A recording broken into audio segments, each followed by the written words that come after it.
के पवित्र धार्मिक ग्रंथ रामायण के बारे में तो आप सभी जानते ही होंगे।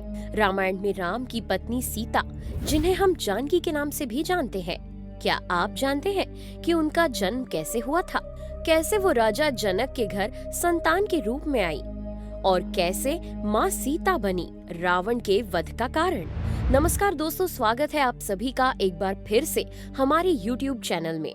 दोस्तों, रामायण का मुख्य पात्र सीता एक ऐसा कैरेक्टर है जिसमें सभी को सीख मिलती है। सीता माता के चरित्र का वर्णन हिंदू धर्म के सभी वेदों में बहुत सुंदर शब्दों में किया गया है। वाल्मीकि रामायण में भी सीता को शक्ति स्वरूपा, ममतामयी, राक्षस नाशिनी, पतिव्रता आदि कई गुणों से सज्जित बताया गया है। इनके वनवास के बारे में तो आप जानते होंगे, जो इनके पत्नी धर्म को दर्शाता है। माता सीता के साथ रावण के कृत्य को भी आप जानते ही होंगे, जो उनकी पवित्रता को झलकाता है। लेकिन हम में से आज भी बहुत से लोग ये नहीं जानते कि आखिर इस कन्या यानी माँ सीता का जन्म कैसे हुआ था। अगर आप भी इस सवाल का जवाब ढूंढ रहे हैं तो आज बिल्कुल सही चैनल पर आए हैं, क्योंकि आज हम आपको धरती पुत्री के जन्म की कहानी के बारे में बताने वाले हैं। साथ ही हम आपको ये भी बताएंगे कि आखिर ये कन्या रावण के वध का कारण कैसे बनी। तो चलिए फिर जानते हैं माँ सीता के जन्म की वो अनसुनी कहानी। क्या है सीता के जन्म की कहानी?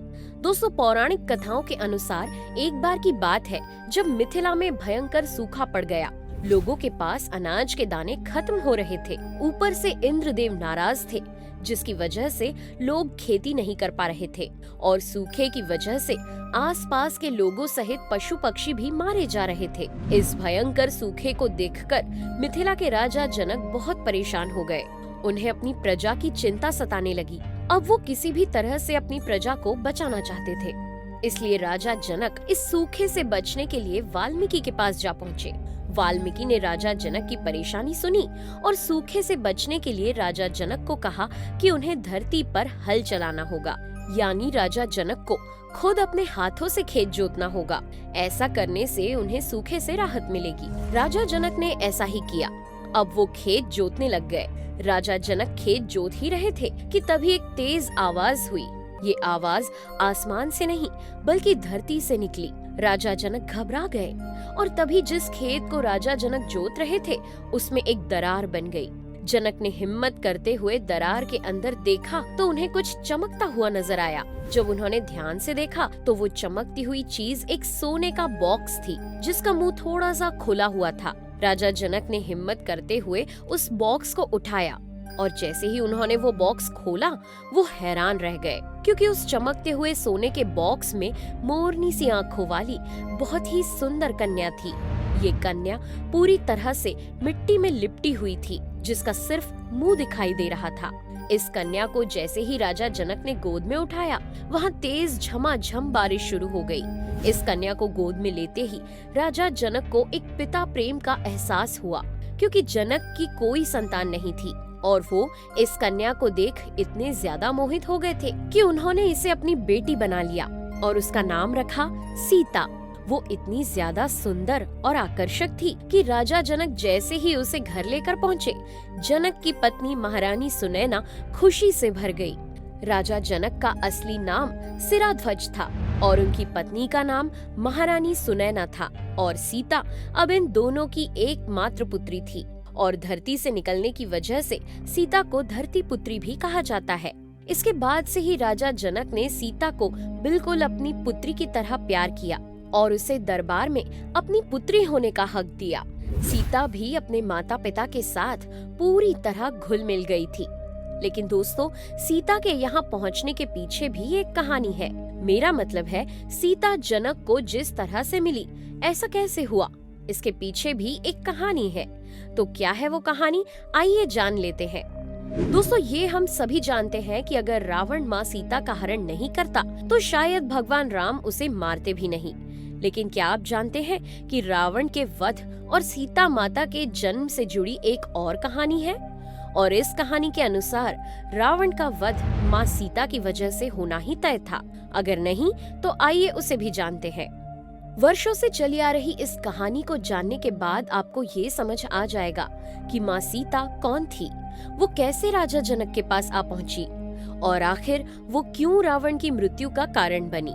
दोस्तों, असल में सीता रावण और मंदोदरी की बेटी थी। अब वो कैसे, आइए जानते हैं। दरअसल माँ सीता का उनके पिछले जन्म में नाम वेदवती था और उन्होंने पुनर्जन्म के रूप में रावण और मंदोदरी की बेटी के रूप में जन्म लिया था। अब आप सोच रहे होंगे ऐसा क्यों? तो दरअसल सीता अपने पिछले जन्म में वेदवती थी और वेदवती नाम की ये जो कन्या दिखने में बहुत सुंदर हुआ करती थी। उसकी मोरनी सी आंखें, छोटे से होठ और लंबे बाल और गोरा रंग किसी को भी पागल करने के लिए काफी था। उसकी खूबसूरती के चर्चे दूर दूर तक हुआ करते थे। वेदवती बचपन से ही एक सपना देखा करती थी कि वो भगवान शिव की पत्नी बने। वेदवती चाहती थी कि वो हर जन्म में भगवान शिव की पत्नी बने और वो भगवान शिव की उपासक भी थी, यानी वो भगवान शिव की आराधना किया करती थी। जैसे जैसे वेदवती बड़ी होती गई, भगवान शिव से उसकी शादी करने की इच्छा भी बढ़ती चली गई, जिसकी वजह से उसने इस दुनिया को त्याग कर एक तपस्वी बनने का सोचा और दुनिया, घर परिवार सबको छोड़कर जंगलों में चली गई। यहाँ वेदवती ने एक छोटी सी कुटिया बनाई और कठोर तपस्या में लीन हो गई। एक बार की बात है, जब वेदवती अपनी तपस्या कर रही थी, तभी वहाँ से रावण का गुजरना हुआ। ओम नमः शिवाय की आवाज जब रावण ने सुनी तो वो वेदवती की तरफ जा पहुँचा और इतनी खूबसूरत लड़की को तपस्या करता देख रावण पागल हो गया। वेदवती अपने ध्यान में लीन थी।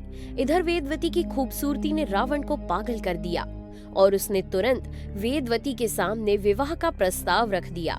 रावण के मुंह से इस तरह की बातें सुनकर वेदवती को गुस्सा आया, लेकिन उसने गुस्से को शांत करते हुए रावण के प्रस्ताव को ठुकरा दिया। वेदवती के ना करने के बाद भी रावण नहीं माना और जबरदस्ती वेदवती को अपना बनाने का सोचने लगा और उसके साथ दुस्साहस करने लगा, जिसके बाद वेदवती ने आत्मदाह करने की ठान ली। और देखते ही देखते वेदवती ने रावण से बचने के लिए अग्निकुंड में कूदकर अपनी जान दे दी। लेकिन कहानी यहीं खत्म नहीं हुई, बल्कि ये तो कहानी की शुरुआत थी। दरअसल हवन कुंड में कूदने से पहले वेदवती ने रावण को एक श्राप देते हुए कहा कि रावण को उसके किए की सजा जरूर मिलेगी और वो खुद अपने अगले जन्म में रावण की पुत्री के रूप में जन्म लेगी, साथ ही रावण की मौत का कारण भी बनेगी। इतना कहते ही वेदवती ने कुंड में छलांग लगा दी। समय बीतता गया और अब रावण की पत्नी मंदोदरी गर्भवती थी। पत्नी के गर्भवती होते ही कहीं न कहीं रावण को डर सता रहा था और कुछ समय बाद जब मंदोदरी ने एक बेटी को जन्म दिया तो रावण बुरी तरह घबरा गया। रावण को समझ आ गया था कि ये उसकी बेटी नहीं बल्कि वेदवती है और इस वजह से रावण ने अपनी मौत के डर से अपनी पुत्री को समुद्र में बहा दिया। लेकिन किस्मत के लिखे को कौन बदल सकता है। रावण को लगा कि खतरा टल गया, लेकिन ऐसा नहीं था। समुद्र के गहरे पानी में डूबती ये कन्या सागर की देवी वरुणी को मिली और वरुणी ने उसे धरती की देवी पृथ्वी को सौंप दिया और देवी पृथ्वी ने उस कन्या को राजा जनक और माता सुनैना को सौंप दिया, जिसके बाद वो कन्या सीता के रूप में जानी गई। और बाद में इसी सीता को अगवा करने के कारण भगवान राम ने रावण का वध कर दिया और लंका को भी खत्म कर दिया। तो इस तरह माँ सीता बनी रावण के वध का कारण। यानी अगर रावण उस दिन वेदवती के साथ दुस्साहस नहीं करता तो वेदवती या सीता उसकी मौत का कारण नहीं बनती। वैसे आपको बता दूं कि माँ सीता ने जिस तरह धरती से जन्म लिया, ठीक उसी तरह उन्होंने अपने आप को माँ धरती को सौंप दिया था। अगर आप सीता माँ के खुद को धरती में सौंपने की कहानी के बारे में जानना चाहते हैं तो हमें कमेंट करके जरूर बताइए। और अगर वीडियो पसंद आया हो तो इसे लाइक करें और अपने दोस्तों के साथ शेयर करें। और हाँ, जाते जाते चैनल को सब्सक्राइब करना बिल्कुल न भूलें, ताकि आने वाले वीडियोस के नोटिफिकेशंस आप तक बिना किसी रुकावट के पहुँचते रहें। मिलते हैं अगले वीडियो में, तब तक अपना ध्यान रखिए, खुश रहिए, बाय बाय।